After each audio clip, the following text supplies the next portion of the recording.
O Grupo Oi publicou o fato relevante na terça-feira, confirmando a falência da empresa.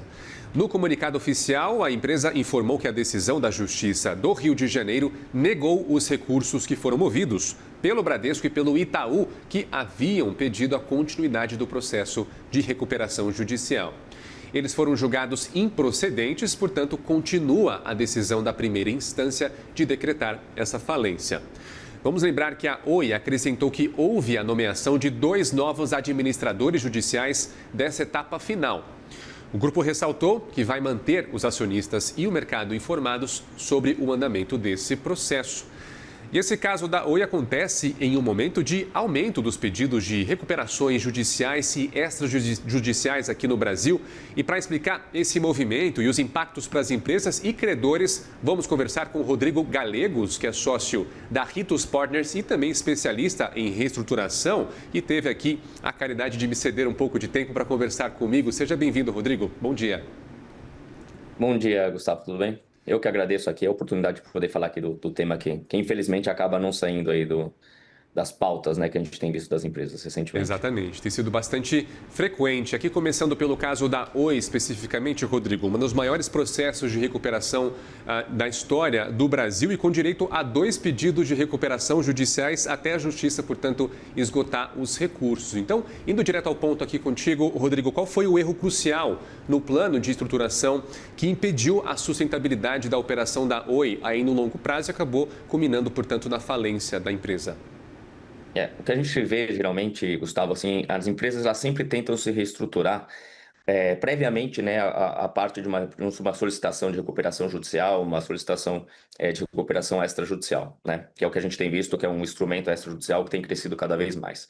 Porém, as empresas, no momento que elas tentam se reestruturar, elas fazem isso muito tarde, né? É prévio, porém eles não fazem com toda a força, né? Eles tentam justamente utilizar as ferramentas, muitas vezes de recuperação judicial e extrajudicial, como se fosse uma ferramenta de negociação de dívida. E não é, né? A empresa justamente precisa se reestruturar, por isso que é uma recuperação, né? Já está no próprio nome, né, de recuperação judicial e extrajudicial, que a empresa ela está numa situação difícil, né? Ou seja, está em uma crise e ela precisa sair da crise. Diversas empresas, no momento que chegam nesse momento, né, que começam a contrair dívidas, aí, porque justamente o grande ponto aqui é fazer a negociação das dívidas que a empresa acumulou, né?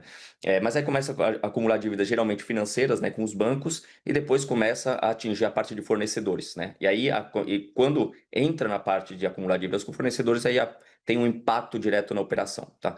Então as empresas, elas começam a fazer umas tratativas prévias, só que não com a força necessária, né? A empresa ela precisa começar a se reestruturar previamente e ao longo, mesmo que utilize uma ferramenta de recuperação judicial ou extrajudicial para conseguir recuperar, de fato fazer com todos os esforços uma tratativa para atingir a margem, ou seja, atingir a parte de operações. A operação da empresa ela tem que ser totalmente focada e voltada para entregar resultado financeiro de margem, deixar a empresa saudável, né?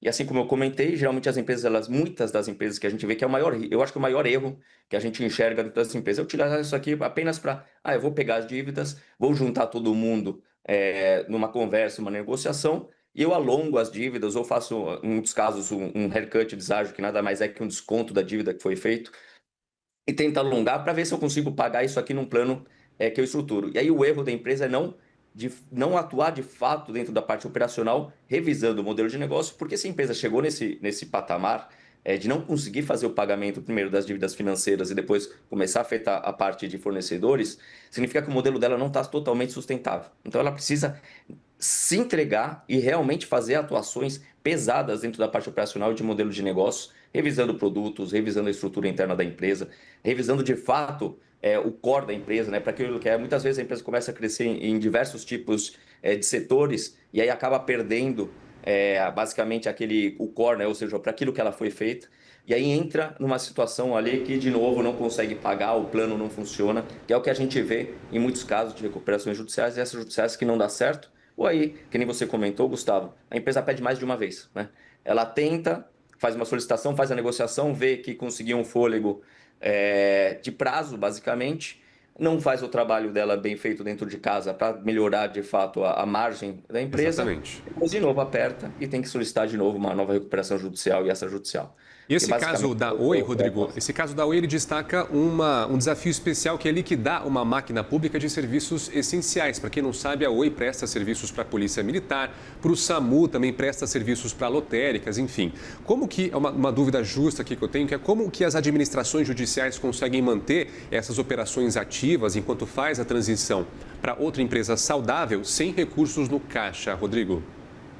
Então, essa eu acho a grande dificuldade que a gente vai ter agora. A empresa está sem recursos atual no caixa, ela vai, dada a decisão de falência, o correto agora da empresa ela é começar a acumular todos os ativos que tem para começar a trabalhar no processo de falência dela. Ou seja, os ativos, todos os ativos que a empresa possui, que sejam, pode ser mesmo maquinário, vai ser a parte de imóveis, ou seja, tudo que dê para gerar dinheiro, até mesmo unidades de negócio, que a Oi tenha, que tem um valor ainda, eles vão vender, vão pegar e falar assim, essa unidade de negócio sem empresa, né? Que a Oi tem participação, vou vender essa participação. Todo esse dinheiro que se junta tem que ser destinado à massa falida, basicamente na regra das massas falidas, que a gente tem prioridades, né? Trabalhista tem prioridade, não sei o que. Então a gente tem acionistas, né? Uma empresa aberta. Então vai pagando conforme a regra de pagamento, né? A regra de prioridade no caso de uma falência, tá? Qual que é o ponto que a gente vai enxergar aqui? Os administradores judiciais, dado justamente a parte de polícias, isso daí está sendo feito com muito cuidado em conjunto com a justiça. Eles sabem disso daí, então não vai ser uma falência que vai ser convertida imediatamente, vamos parar 100% a operação. Obviamente, a empresa vai continuar operando e pelo que foi visto aqui, pelo que foi anunciado, esses convênios, né, esses contratos que são feitos com a parte governamental vão ser passados para terceiros. Obviamente, isso daí já deve ter sido conversado agora recentemente, junto com o administrador judicial, junto com a justiça, para conseguir fazer essa passagem do melhor jeito possível, sem afetar os serviços essenciais, né? Então, a Oi, enquanto, obviamente, estiver operando agora, vai destinar o máximo de recursos possíveis para isso, porque a empresa acaba, apesar de estar numa falência, ela não converte imediatamente, né? Ainda vai ter que fazer todo o processo, todo o rito falimentar, né? Então, nisso, eles vão focar e vão ter que fazer a transferência desses convênios para outros para não afetar a população, né? Obviamente, já deve ter algum caso aí de suporte externo, né? Para justamente não afetar a população brasileira. Tudo bem, Rodrigo. Agora, para a gente encaminhar a nossa conversa para o final, rapidamente, a gente está falando da Oi, mas ela é só um dos escândalos que a gente viu, uma das gravidades do mercado, porque a gente tem ainda o caso das Americanas, Casas Bahia, Braskem, Grupo Toque e por aí vai. O que tem levado a isso, Rodrigo? Queria saber qual que é o peso do cenário macro, que é uma justificativa que as empresas, em geral, colocam na mesa. Alta taxa de juros, etc. e tal. Isso faz sentido, pesa bastante ou é um problema estrutural interno da empresa? Hoje, o grosso, a gente faz bastante acompanhamento, tá, Gustavo? A gente acompanha a fundo. Hoje a gente olha, entra dentro de cada caso, a gente avalia os processos, tá? Aqui dentro da Ritos. E identificamos quais são os motivos que as empresas fazem a solicitação, né? O que levou ela à crise, tá? Nunca é um único motivo, né? Que nem eu comentei, é sempre uma questão, uma junção. Geralmente isso daí começa com o endividamento bancário, mas acaba afetando porque a empresa não tem capacidade financeira, margem, né? Para entregar e pagar essa dívida. E aí depois ela entra e começa a entrar nesse ciclo de começar a atrasar a fornecedora e achar que vai melhorar, eu vou conseguir melhorar, a economia vai melhorar, o meu cliente vai conseguir comprar mais. E aí entra num círculo de esperança, tentando empurrar o máximo possível, e aí a empresa não consegue sair dessa solicitação, dessa situação, né, de crise. O que a gente tem visto que quase todas as empresas mencionam, aí é unânime, tá praticamente em todos os pedidos. Eu acho que a gente não chegou a ver nenhum pedido que não tem, é de fato a taxa de juros, né? Isso daí está afetando todas as grandes empresas, né? Quando a gente fala de grandes empresas, a maior parte delas é alavancada, né? Ou seja, ela capta dinheiro no mercado através de diversos tipos de ferramentas. Quanto maior a empresa, maior a quantidade, maior a quantidade e diversidade de ferramentas que a empresa consegue ter para fazer captação, né? Se você falar de uma empresa pequenininha, ela vai diretamente no banco e vai tentar fazer um crédito direto com o banco. Agora, falando em empresas grandes, ela vai, faz uma debenture, cria um fundo de investimento, então ela tem outros tipos de ferramenta, né? E a taxa de juros é o que tem afetado absurdamente as empresas, né? A gente está falando que a taxa de juros aqui está por volta dos 15%, assim, ainda está, né, em 15%, tudo bem que teve umas reduções, mas isso está muito elevado, né? Em uma empresa que está alavancada, imagina, para conseguir entregar, que a despesa financeira, os 15% dos juros para os bancos, ela tem que ganhar muito mais dinheiro, né? Ou seja, tem que tirar muito mais margem para conseguir pagar esses juros. Então, ela não só tem que gerar dinheiro para pagar as despesas operacionais, para pagar as despesas administrativas, para pagar os custos, para tentar gerar dinheiro para os administradores, para os donos da empresa, ela também tem que arcar com um pagamento de 15% ao ano de juros para os bancos, né? A partir do momento que ela está alavancada. E isso começa, pelo menos, tá? A gente está falando que a taxa Selic é 15, é a partir de 15, né? Conforme a empresa vai aumentando o risco, esse valor vai subindo, né? Porque aí tem o prêmio do risco também. Então, você está falando que a partir de 15%, as grandes empresas então vão ter 18% ao ano, a 20% ao ano, e conforme vai ficando mais arriscado, né? passa. Então, a gente está falando que a empresa tem que ter uma capacidade de geração de dinheiro, de margem, de recursos muito elevada para conseguir pagar esse tipo de taxa de juros. Então, a gente cai em um cenário, ou ele não vai conseguir pagar, vai tentar renegociar, e mesmo assim o bolo cresce numa velocidade que ela não vai pagar do mesmo jeito, então ela vai precisar entrar numa situação mais difícil, né? Ou então ela não vai nem conseguir fazer a primeira captação, caso ela precise de dinheiro dentro do mercado, ou para fazer um crescimento, ou para arcar com alguma coisa que ela não... algo que ela precisaria ter de financiamento, ela não vai conseguir também fazer essa captação, porque também já não vai ter a capacidade de pagar e o banco nem sequer vai conceder o crédito.